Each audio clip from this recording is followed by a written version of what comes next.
Hello, everybody, and welcome back to the Buying Tampa Bay podcast. I'm your host for the day, Peter Murphy, and once again, your co-host, Chase Clark, is in the guest seat. We wanted to continue from where we left off last week, which I just thought, Chase, was an excellent conversation, talking a lot about what the makings of a real estate entrepreneur, and more than just from the perspective of here's what you did every day to be successful, but more as I saw it was, what is the special sauce that causes someone like you to emerge, right? To emerge into whatever marketplace you find yourself in and to be optimally successful. So thanks so much for sharing all that with us last week. And I'm looking forward to continuing to dig into what is kind of part 2 of your life. Yeah, definitely. Looking forward to doing chapter 2 here. I really enjoyed the last episode because it really made me start to think more about the past, what we've been through, where I came from, and some of these things that you just don't think about very often. And so very, very introspective for myself and hopefully beneficial for the thoughts that came out for our listeners. Well, it definitely was for me, so I think it probably was for them too. But I really want to get into an idea where we left off regarding to what I sensed was it was a sentiment that was emerging of stability and working hard in wherever you found yourself. I think that's where we left off. And as I considered a lot of that stuff, you talked a lot about things that were stable in your life, like banking as a good starting point for you, or doing things that you didn't even really love, like property management. And you were successful in those areas, you said, because of your hard work, because of your discipline. But I have a few questions about that, because that's really not the typical narrative I hear from super successful entrepreneurs, especially because lots of people work very hard. Lots of people demonstrate the attributes that you discussed of discipline, but they have nowhere near your level of success. So I'd like you to explain what you think was going on there. Why do you have the kind of success that you had, and which you attributed to your industriousness and hard work, and so many people who work maybe as hard, maybe harder, don't? So let's start right there. Yeah, that's a good question because, everybody comes from a different place. Everybody comes from different backgrounds. Everybody has different opportunities in life. Everyone has different support systems and resources that they bring to the table or that they have available to them when opportunities come along. But the thing that's interesting to me is, I did a little bit of digging on Wikipedia actually about some of these, very popular billionaires here in America, like some of the guys on Shark Tank, for instance. And several of them mentioned this phrase. It was uncanny, lightning in a bottle, and I feel like when I read their bios, it's not too much unlike our experience from the standpoint of here we are working hard, taking measured risks inside of our business, achieving a little bit of success, but then being there at the confluence of a housing market crash, a financial crisis, and having a solution for investors that flooded the market and being there to fill a gap at a time when you had to be a significant player in the industry at that time to take advantage of this outsized opportunity. And so lots of people are out there in the real estate industry, the property management business, working hard, taking measured risks, doing what they can, providing excellent service to their clients, but they missed that opportunity. That lightning in a bottle experience just didn't happen yet for them. And so as we measure success, some people may say, well, okay, you guys have been, extraordinarily successful compared to other people, but those other people are still having a level of success in their own right. And that's all relative. We just happen to have an extraordinary level of success come our way in a relatively short period of time. And when I look back on it, I chalk that up not only to our hard work, our good decision-making, the excellent people that we had around us, the resources available to us, but the fact that we were just there in the right place at the right time, doing all those other things that enabled us to take advantage of an outsized opportunity. So yes, the idea of lightning in a bottle is something that's not likely to be reproduced again in the future, right? That you were there for that right moment, and good for you. You took advantage of an absolute unique place and time, and you made it work. Do you feel that way about your future? Is it easy to look at your future and say, hey, I had that great success, it was lightning in a bottle, and now that that's done, I'm going to have a hard time repeating anything like that? Or is there something unique about you that's able to capture lightning in a bottle whenever it shows up? When I look across other people that have been successful in business, and I'm talking, a lot of these guys are billionaires, their lightning in a bottle moment resulted in extraordinary wealth, because they took a company public, or they, merged with a VC firm or something like that. And we're talking billions of dollars. They've had a hard time recreating lightning in a bottle. I think right now among, contemporaries, you look at Elon Musk and maybe you might say, okay, well, he hit it with Tesla. He's hit it with SpaceX, right? He already hit it with PayPal. He's the exception to the rule by far. I don't see a lot of these guys that are able to recreate it, but I think there's some factors associated with why they either don't try to recreate it or haven't recreated it. And that is, a lot of that has to do with industry knowledge, their experience, and then not wanting to take outsized risk again and put at risk what they've already made from that lightning in a bottle experience they've already had. And I think that does come into play when you read some of these guys' bios. They're very much more conservative now in their approach, having experienced that opportunity, because I do think they feel like it's not going to happen again. It's very hard to come by. Well, we got a couple thousand people in the world that have achieved billionaire status. And a lot of those have done it through inherited wealth, not because of their, success in business necessarily.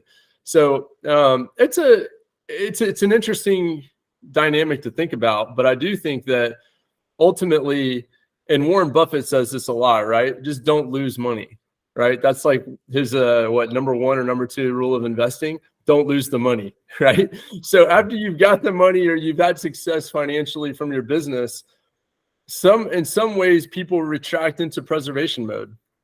Right. Yeah, your risk tolerance definitely goes way down because you're trying to not to lose what you've already inherited. And, you hear it often, I've made it once and I don't want to make it again, right? When it comes to something, but that's usually kind of like an end of life. It's like a retirement mindset, more of a retirement mindset. You're like 40 something years old. So you're what is either entering the apex of your professional years, or you're maybe right at it by some definitions, but this is where most people are getting their stride, right? In their professional endeavors. And here you are, you've sold your company like 6 years ago. That was a relatively young age to do that. It's not unheard of, certainly, but it's young enough that you have a lot of time left to take big risks and to lose and to have big gains, right? It's not like you're at the end of your life or you're trying to preserve wealth for your final retirement years. Your prime productive years likely are ahead of you. So help me understand some of that, right? When you went and sold your company, was it a stepping stone to something else? Were you at some place in your life where that just made overwhelming sense? Or what was going through your mind that caused you to take what was likely, well, I mean, maybe some would have described it as you're killing the golden goose. Maybe someone would have described it as exiting your industry long before you reached your professional, your influence prime.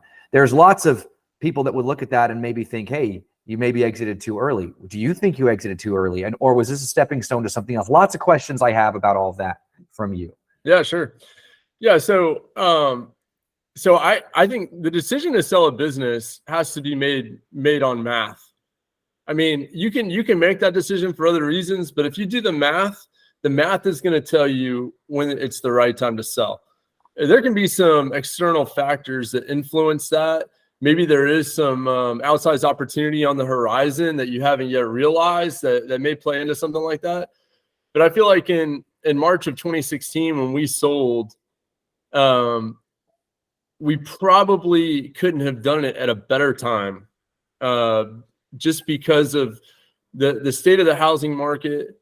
where things would go over the next 7 years in terms of housing prices rising and now interest rates rising, and the environment for new investor money to come into the market that we serve here in Florida, diminishing year over year. Yields are hard to find, anywhere above 4% right now. And that was the lifeblood of our business, was that housing crash where, millions and millions of investor dollars flooded into our market. They all needed our service, right? We were the stabilizers. We were the income management agents for these investors to produce their returns.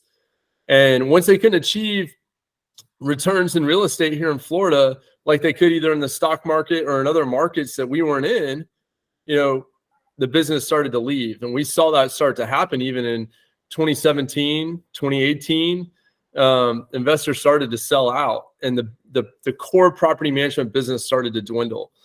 And so I think in some ways, when we started the sale process in late 2015, we were at the apex of our game here in the Tampa Bay area, and sold for a premium that I haven't seen any other residential property management firm sell for since then. So in my mind, the math told us it was time to sell. We sold, and it was a great decision to make at that time.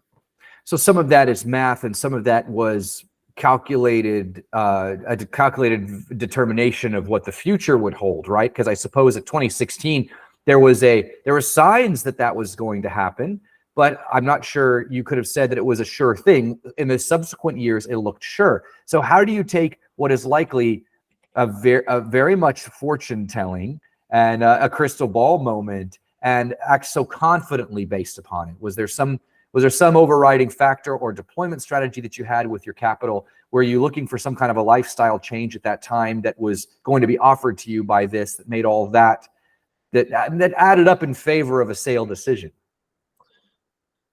So, when you're faced with the opportunity to sell a business at a multiple that provides for, quite a few years of your current realized income, that is something hard to walk away from. And, there were so many factors that went into that. I think, we had vetted, I don't know how many suitors, like 5 or 6 at least at the time. We had never advertised our business for sale. That was not our intention. But on this deal, I think it was truly the math that made us say, hey, wait, we need to take a look at this. And when we did, it looked like the right thing to do. That, along with the headwinds we were experiencing in property management, we were coming off of an institutional roller coaster where we were at the top of the mountain, over 5,000 units and 5 offices across the state of Florida. And we were coming back down where the institutions were internalizing almost completely, and we were rolling back into a core business. And the core business alone just looked like it wasn't going to sustain the kind of operation that we had created to serve our institutional clients. So, several factors like that went into play. And I think also we weren't immediately walking away, right? Our deal had us, sticking around for 2 years to continue to run the business and to, run through the transition with the buyer. And that was a blessing and a curse, right? Like we did not enjoy that period of time maybe as much as we thought we would. And, some of that prophecy was given to us beforehand. And, we were kind of told how painful that might be. And I think at the end of that, I was glad to exit.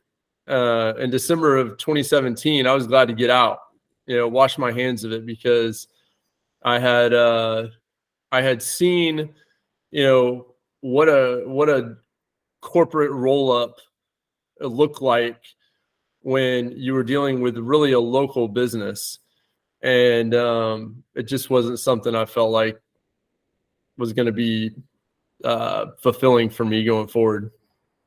Well, you said at the start of this episode that you've rendered yourself unemployable, right? And so you were moving from being the top of your game, the top of your company, the top dog to what would certainly not be a top dog position if you've been acquired by someone else, and you're now slotting into that much larger corporate superstructure, right? So I'm sure that had some things to do with it, that you're not really in charge anymore, and that's easy to see in retrospect. That would not be as fulfilling for someone like you as being able to call the shots.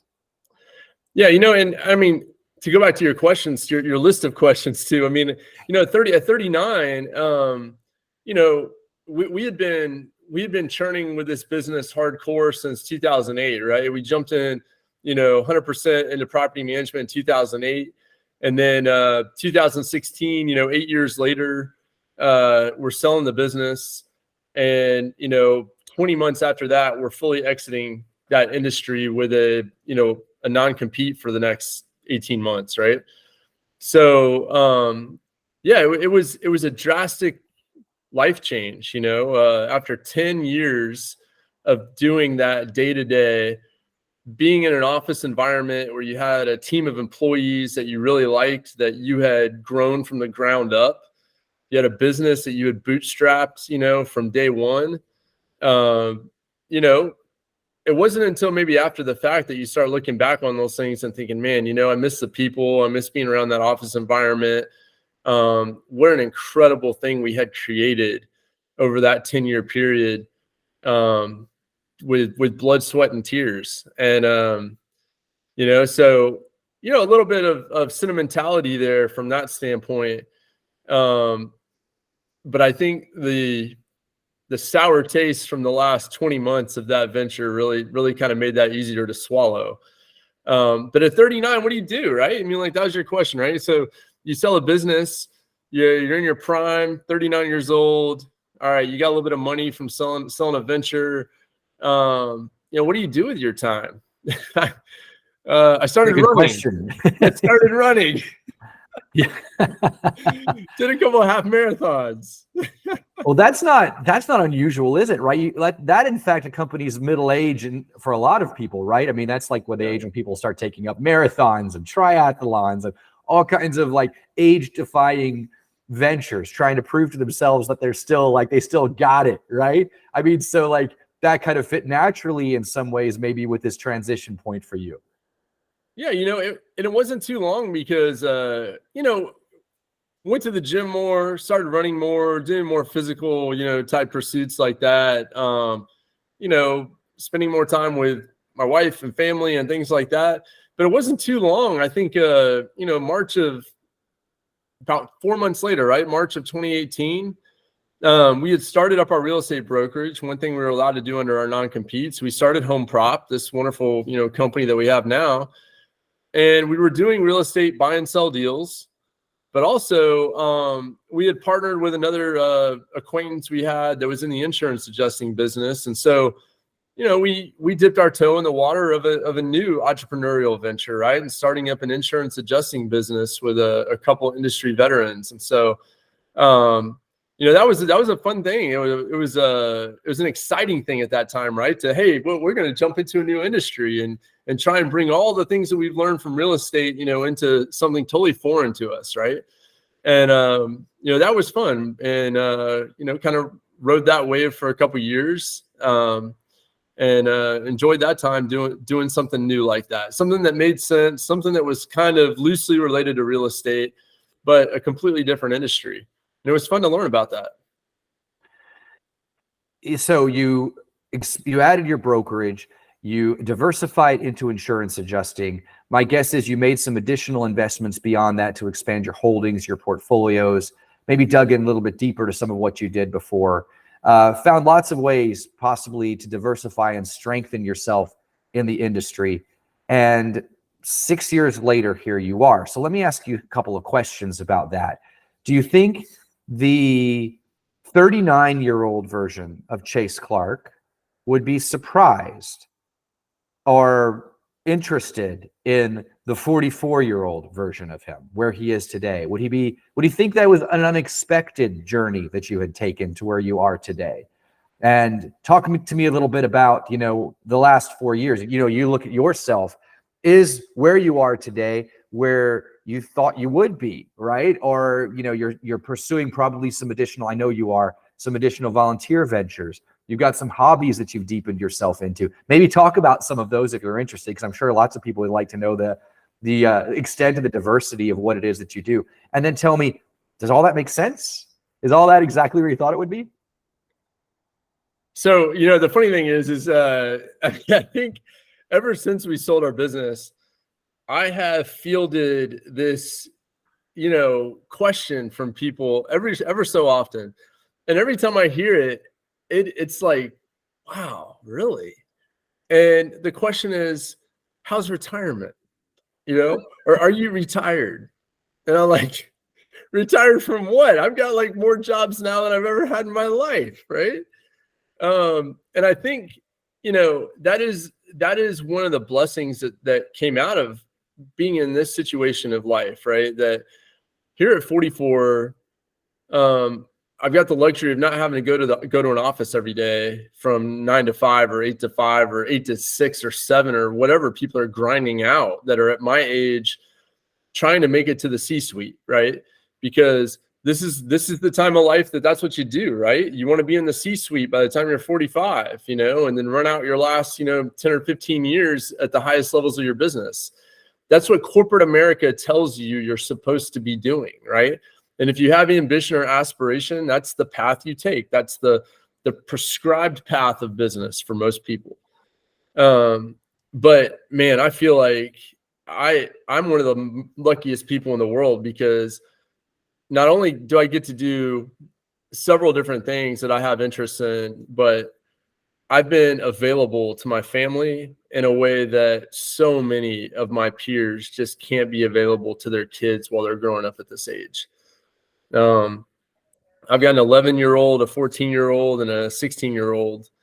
And, you know, a lot of people aren't blessed with the opportunity to be with their kids at these ages like I am, to coach their soccer teams and their basketball teams and their volleyball teams, and to pick them up from school and take them to school, you know, periodically, and to be at their school functions, and to, you know, play pickleball with them in the driveway in the afternoon, you know, and to be around for the summer, and to, you know, be able to take amazing summer adventurous trips with them and do things like that. And so I am more than blessed to be able to be in a position where I can spend that kind of time with my wife, my kids, and others for that matter, because like you alluded to, you know, I serve on the school board of my kids' school, and spend a lot of hours volunteering there and helping them with various needs at the school.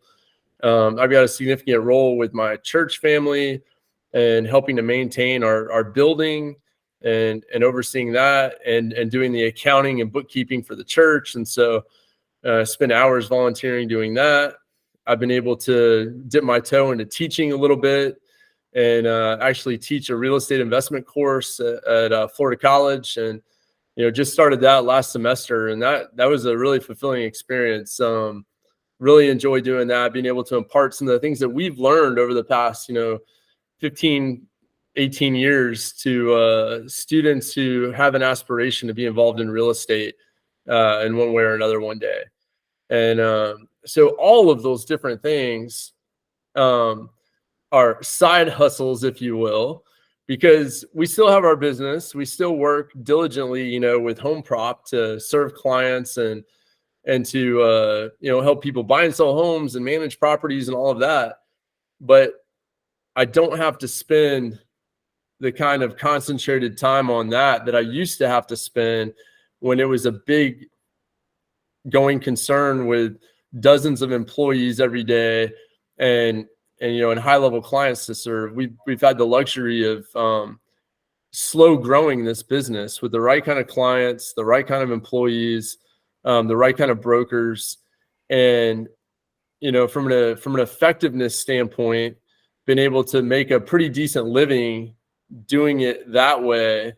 Maybe not as financially rewarding as the other was, but enough to pay the bills and enough to allow us flexibility to be involved in these other ventures that are probably at a higher quality level for me at this point in my life than grinding it out at an office every day. Some of those things you talked about, working with your kids' schools and other environments, are sunset type activities, right? Your kids will, before too long, be out of the house. You've got 11-year-old, you've got like 6 years, 7 years there before that's done. At the end of that period of time, does your life revert back into more heavy growing a business? Does it continue to evolve into your volunteerism? What if you had to look forward? Will your life look like 7 to 10 years from now? Since you're retired, right? You're going to retire again. Yeah. Hey, I bet if you polled the general public who'd like to retire at 44, boy, it'd be a high number. That's probably true. Unfortunately, I think it's jealousy speaking, probably. Yeah. It's not quite where I am right now. It's like, it's like our financial planner, he sometimes says, hey, look, your retirement's looking pretty good, but you got to keep paying the bills. So, that's still a fact of life. And so, work is still a significant part of what I do every day, and I enjoy it. And that's the thing. Like right now, I'm able to do the work that I enjoy and serve the kind of clients that I want to serve, and do the kind of work that I want to do. And that's just such a blessing to be in that position. But looking ahead, 7 or 8 years from now, being 51, 52 years old, you never know what life's going to throw at you. I try to stay in shape, try to stay healthy. Same with my wife. Hopefully we'll have, some more prime years of our life at that point to spend together and to, be adventurous together. There's a lot of things that you can do when your kids leave the house that you can't do while they're here, while you're bound to a school schedule. So I look forward to those times. I think, the volunteerism part is a passion play. And so that's going to continue to evolve and continue to, augment itself as it's able, over the years. But I do think that, what we're doing now in our business, the way we've been growing it with the clients we have and the people and the resources that we have, there's a lot of good things left for HomeProp to do as well. So I enjoy having this kind of diversity day to day. I think it's healthy. It's a blessing and an opportunity that a lot of people don't have.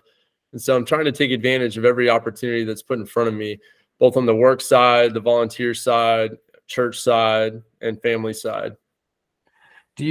How do you stay relevant? You want to make sure you're ready for that next lightning strike, that next lightning in a bottle strike. You want to make sure that whatever arises, that you're ready to adapt to it and engage with it.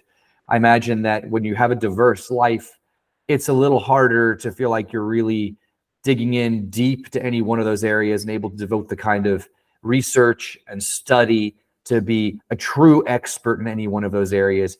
That's at least what I have found to some degree in my life. Maybe you found that too, that having a very diverse interest set sometimes prevents you from getting as deep in any one of those things that you might like to get in order to really be a strong and effective a change agent. Talk to me about your perception of that, whether you agree or not, and certainly how do you stay relevant in all of these areas? Yeah, I think that's right. I mean, you can definitely spread yourself thin in a hurry when you have availability, or when you make yourself available. There's plenty of good, noble pursuits out there from a volunteer standpoint that you can take advantage of, but you can't do all of them. And sometimes it's hard to say no. And so I do think that over the past couple of years, I've gone through, kind of an evolution of, okay, what's really the most meaningful thing for me to be doing? And how do I want to allocate my time to the most meaningful things and start to shed some of the things that are still good, but they're just not so meaningful, or that I'm not the most effective in those roles at that time. And so that's an ongoing process, because it's hard to unwind yourself from things. Once you commit, it takes a while to get out of it. And so, this coming year, that's part of what I'm doing. I taught 2 classes at the college last year. That was a lot for me. That was, a little over what I was capable or felt comfortable doing from a time commitment standpoint. So I've backed that off to one, so I can focus just on the real estate course, which is directly related to what I do every day in my work. From a even in my church roles and responsibilities, I used to have 4 different things I did for the church. I've backed that down to 2 because those are the 2 things I'm most effective at. And I've had other guys come on and pick up those other things that I was involved in. So I think it's an evolution of figuring out how to best effectively use your time. I'm winding back some of my farming pursuits this year. We've got a pretty decent sized herd of cattle. We've got animals here. Our kids are involved in showing and FFA. And so the showing and the FFA ventures are going to take precedence over our ancillary animal operations. And we're going to downsize some of that this year to be able to focus more on the things that are most effective and most important at this time. So, I think it's just a continual churn and a learning process of figuring out, how to be most effective and how to get the most quality out of your time.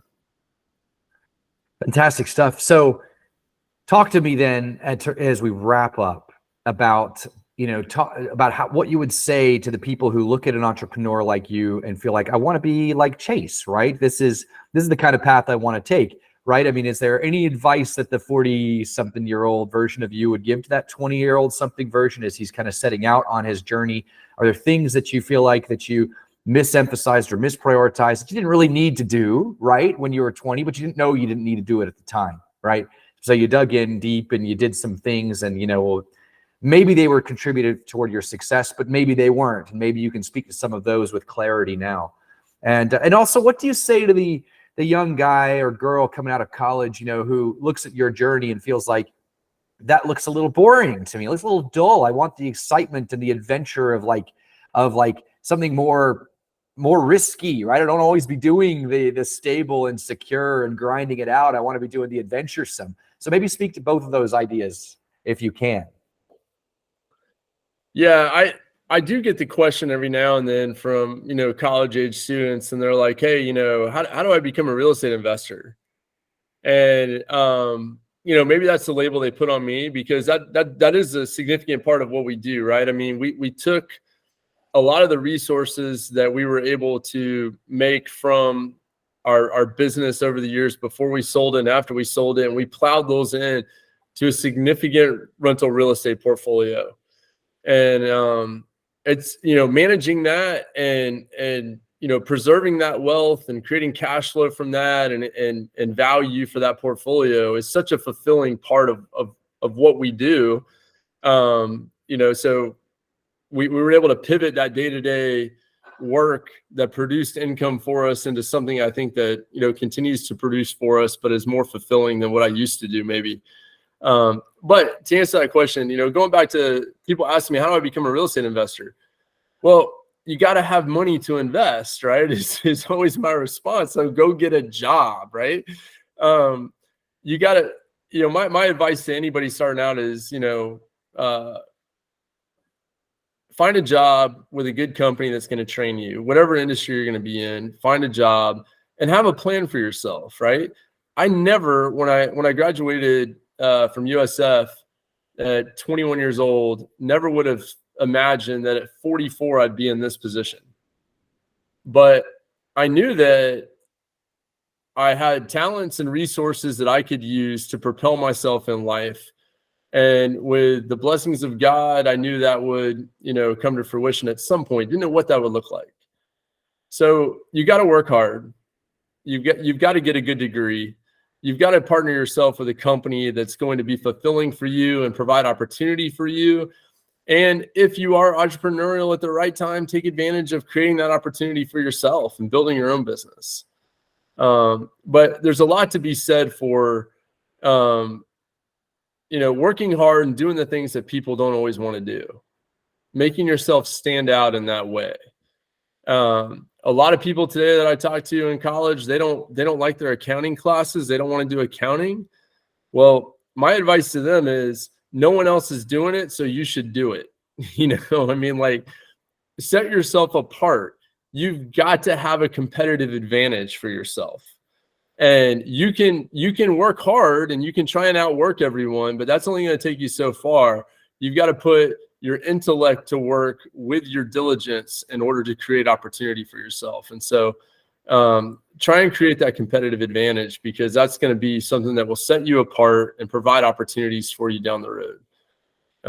So I guess that'd be my advice to the young people today is to, hey, if you want to do things like we've been able to do, that's what it takes, is put your smarts and your hard work in play and take advantage of every opportunity put before you. I love it. And of course, they've got to figure out what that is, right? And so staying observant and keeping their eyes open for the opportunities as they emerge seems to me to be a pretty critical component of what it is that you did in order to make sure you could take advantage of whatever the market need was at that time. So good job to you. And of course, cool that we're able to kind of understand better the second half of your life. Have I missed anything? Is there anything else that you want to share? You get the last word. No, but I think your point is right. I never set out to go into real estate, right? That wasn't like my lifelong ambition. But I think because of the time in which we graduated and where that industry was going and all the buzz around it, maybe directed us to go that direction. We both had a desire to do that, an interest in it, and a like for it. That may not be what turns someone on today, right? Med tech, biomedical science, technology, the space race, all that stuff is kind of front and center right now. And so you may not be getting a biomed degree. You may be getting a finance degree or an accounting degree or management degree, whatever that is, but go find people in the industry that you think is going to provide you with an opportunity, and they can help you pursue it. And that's what we did with real estate, right? We went and sought out people that had been doing this, that maybe knew more than we did. We sought education on it, and that helped us to fulfill, our success in that industry, even though I never set out to be a real estate investor. Well, that's great stuff, Chase. Thanks so much for sharing all these details with us, with me, and continue to wish you so much success as you plot the other half of your journey. You've got a lot of time to go from here, lots more room for success, for opportunities, for lessons learned, and it'd be really great to do this kind of an interview again 5-10 years from now. Look back at some of these points we made and see how relevant or valid they were and where you are then. That's going to be a really fun look back to have. And I hope that we can do that one of these days in the future. Yeah, that'd be great, man. Hey, when the kids are gone, when I'm 51, 52, good time to do it 7 years from now.